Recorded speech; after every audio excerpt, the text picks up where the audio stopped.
প্রতিদিন আসরের পরে আমি নামাজ শেষ করে এসে খাবার নিয়ে বসি খাওয়ানোর জন্য। তো ওরা আগে থেকেই প্রস্তুত থাকে, ওরা বোঝে যে খাওয়াতে আসবে। ওরা সবাই এক জায়গায় এসে জড়ো হয়। তারপর যখন খাবার হাতে নিয়ে মারামারি করিস না।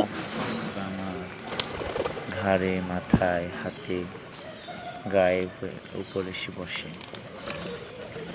আমি ওদেরকে মাইরও দিই মাঝে মাঝে। তারপর ওরা যায় না, কোথাও ছাড়া থাকে, আমার কুকুরগুলো কোথাও যায় না। তো ওদেরকে ভালোবেসে একটা জিনিস বুঝলাম যে ওরা মালিককে খুব পরিমাণে ভালোবাসে।